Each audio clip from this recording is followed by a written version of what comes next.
What have I been telling you guys? They always find a way to blame Trump and racism. Case in point, NBC pundit Tom Costello, he just pulled the mental gymnastics stunt of the week when he mentioned President Trump's cuts to air traffic controllers during live coverage of the Toronto plane crash, despite it actually happening in Canada. I mean, ridiculous, right? I mean, we even have the clip from NBC News and everything, guys. So yeah, just in case you haven't heard, on Monday afternoon, a Delta plane crash landed at Toronto's Pearson International Airport after flying from Minneapolis to Toronto. Now, I've heard some people call it an incident upon landing, but that just seems like the understatement of the year to me. Let me tell you guys what happened. The aircraft, a Bombardier CR-900 carrying 80 people, flipped and appeared to land upside down shortly before 3 p.m. Miraculously, everybody on board survived. At least 15 people were taken to the hospital. Now, according to Deborah Flint, CEO of the Greater Toronto Airport Authority, Toronto Pearson saw extreme conditions and two separate snowstorms between Thursday and Sunday. The airport saw more than 20 inches of snow,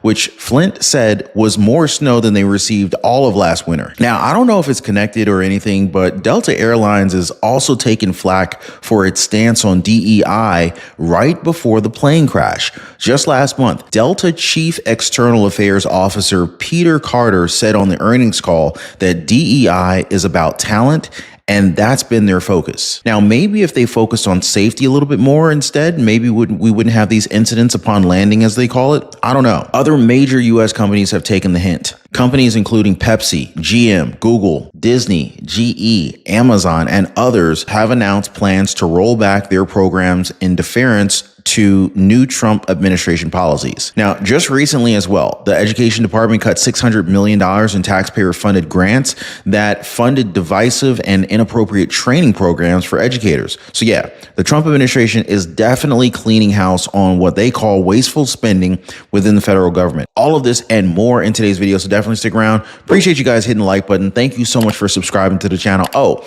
and as promised, here's the Delta flight crash landing and even flipping over on the runway at Toronto Airport. Watch.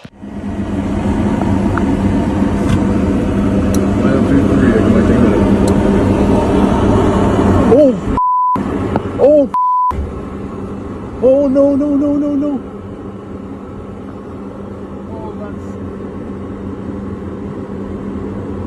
Tower, you're seeing this airplane just crash into 3. Now, I don't know which is more shocking, the flight crash itself or this irresponsible commentary from NBC News correspondent Tom Costello, where he tried connecting it to President Trump's FAA cuts. Check this out. I did want to, underscore, to pick up on the conversation you were just having, though, in terms of the recent string of aviation incidents, Tom. This is going to yet again raise the concern about FAA staffing, air traffic control staffing. Now, this is a Canadian air traffic control tower, and this is under Canadian authority once it crosses the border. And yet, as you know, there has been this talk about maybe staff cuts at the FAA as a part of President Trump's effort to trim down the federal workforce. And yet, as you also know, the FAA has been complaining for years that they are understaffed in critical job positions, especially air traffic control. I was having a conversation with somebody today about whether air traffic control in America is being affected by the staff cuts. So far, not to their knowledge, and yet other positions related to maintaining critical equipment appear to have been cut. So this is going to feed into all of these recent incidents, and the safety of the total air traffic system is going to be very much a part of the conversation as we go forward, at least on this side of the country, of the border, I should say. Now, let's get the facts straight here, guys. The crash happened in Toronto, which is a city in Canada. The FAA is a U.S. government agency and has nothing to do with any aviation accidents that take place inside of Canada, another country. So yeah, I would definitely like to know the logic behind a plane crash in a completely different country and how it's somehow Trump's fault. Then again, these people blaming it on Trump may not be all that familiar with logic in the first place. You know what I mean, guys? I mean, just listen to former FAA safety team representative Kyle Bailey confirm that the FAA cuts had nothing to do with the Delta plane crash in Canada. Watch. The left-wing media is already accusing Trump of being a cause of this airline crash. But what's really to blame? Joining me now is Scott Patillo, retired commercial airline pilot, and Kyle Bailey, aviation expert and former FAA safety team representative. Kyle, I got to ask you, do the potential cuts to the FAA and other parts of the federal government have anything to do with what's going on right now? From what I see at this point, they have zero to do with this accident. It's not a matter of staffing. They had nothing to do with this at all. I could tell you that right now. Hey, by the way, guys, if you're one of the real ones who really enjoy what we do here on the channel, you've got to check out the Inner Circle. This is where our true supporters get exclusive access to content that I just can't share here, completely commercial free.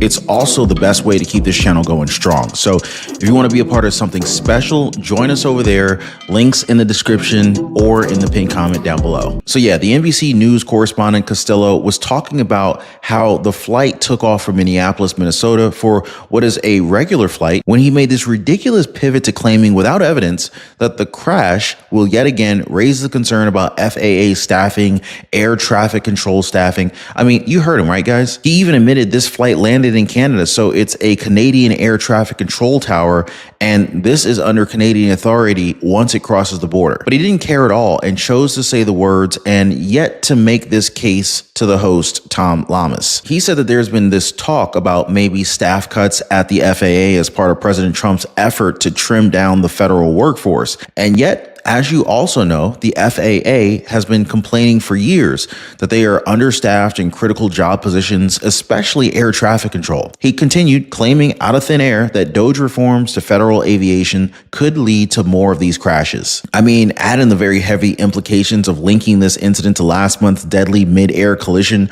over the Potomac River, and you could see how this kind of rhetoric for Democrat media allies has really been just trying to sow fear in people. So yeah, Costello just kept digging his own grave in that very short NBC News clip. He even mentioned this crash had nothing to do with DOGE and Trump, but then he brought up a conversation that he supposedly had with somebody about whether air traffic control in America's being affected by the staff cuts. You know what that person said though?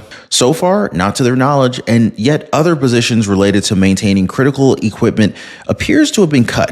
Now, I'm not really surprised considering that this guy Costello is the Bethesda, Maryland, and Washington-based correspondent. He even closed his political take by insisting, again without evidence, that this regional jet crash would feed into all these recent incidents, and the safety of the air traffic system is going to be very much part of the conversation as we go forward, at least on the side of the country of the border. At the end, Costello pivoted right back to the basic facts as if he hadn't even gone political and radical left. He talked about how this is a Delta regional flight, and as a result, you're talking about maybe 75 to 85 or so passengers on board, part of that normal routine. By the way, the RJ, the regional jet, this is a bump. A bombardier. So it's made in Canada, and these jets have a history of being very robust planes able to handle colder conditions. So at that point in the clip, I felt like I was being gaslighted to think that Costello didn't just get all political in his comments about the Delta plane crash that, again, happened in Toronto. I mean, just really ridiculous, right, guys? Drop a quick yes or no in the comments down below if you agree. Also, don't forget to subscribe to the channel and tap that notification bell for breaking news and hot takes just like this one. Now, Deborah Flint, CEO of the Greater Toronto Airport Authority, explained that the plane crash was probably due to the weather. Toronto Pearson saw extreme conditions and 2 separate snowstorms between Thursday and Sunday. The airport saw more than 20 inches of snow, which Flint said was more snow than we had received all of last winter. There were hundreds of flight cancellations from Thursday to Sunday during the extreme weather conditions. So they said Monday was a clear day used for operational recovery. Sounds like they were using this flight as a test because right after the crash, another 462 flights were canceled. Yeah. That definitely is not a coincidence. So here in the United States, we faced our own fair share of plane crashes recently. In fact, the Trump administration has promised a thorough review and update of air traffic control systems nationwide after a mid-air collision between an Army helicopter and an American Airlines flight about to land at Washington's Ronald Reagan Regional Airport or National Airport on January 29th. Unfortunately, there were no survivors. Now, it was the United States' deadliest aviation disaster since 2000. 2001. Other recent aviation disasters in North America included a small commuter plane on its way to Nome, Alaska that crashed on February 6th. Another one, a medical transport jet with a child patient, her mother, and 4 others on board, crashed into a Philadelphia neighborhood on January 31st and exploded into a fireball that engulfed multiple homes. Now, President Trump has also been pointing out the DEI programs having lowered standards for hiring air traffic controllers in the Federal Aviation Administration during the Joe Biden and Barack Obama presidencies. Days later, the Trump administration began firing hundreds of FAA employees.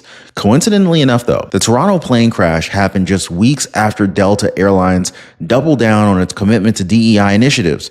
Now, according to Delta Chief External Affairs Officer Peter Carter, they are steadfast in their commitment because they think these DEI initiatives are actually critical to their business. Well, President Trump's definitely not having any of it. He even signed an executive order saying illegal DEI and DEIA policies not only violate the text and spirit of our longstanding federal civil rights laws, but they also undermine our national unity. In fact, under the new administration, the Department of Education's pulling the plug on the use of $600 million in grants funding program that teach educators divisive ideologies such as diversity, equity, and inclusion, and the instruction on white privilege and white supremacy. Yeah, for real. This is what they've been teaching our kids during the Biden administration. So yeah, this latest spending cut comes just days after the Department of Government Efficiency, or DOGE, led by billionaire Elon Musk, announced the slashing of over $370 million in DEI training programs from the Education Department. So yeah, let me read this out to you guys. The grants that were terminated included funding for training programs requiring practitioners to take personal and institutional responsibility for systemic inequities, for example, racism, and critically reassesses their own practices. Now, another program that got cost cut supposedly provided spaces for critical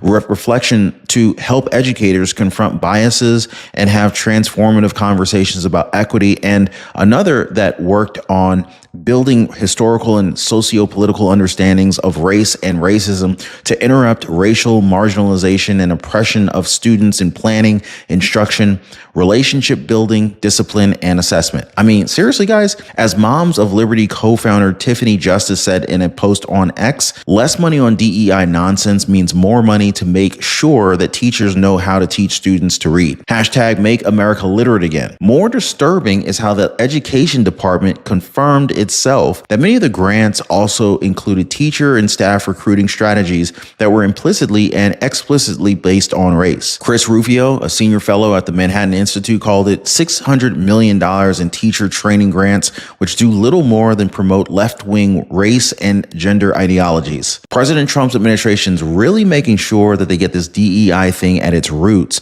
They've already ordered all 50 state education departments to remove DEI policies within 14 days or risk losing federal funding. He's also talked about his plans to eventually abolish the department during his term to allow individual states to make decisions about their own education departments. So what do you guys think about this? Like, are you guys all for making America literate and DEI free again? Drop a quick yes or no in the comments down below. Share your thoughts with the community. More on this and more in future videos. Thanks so much for hitting the like button and subscribing. We'll see you next time.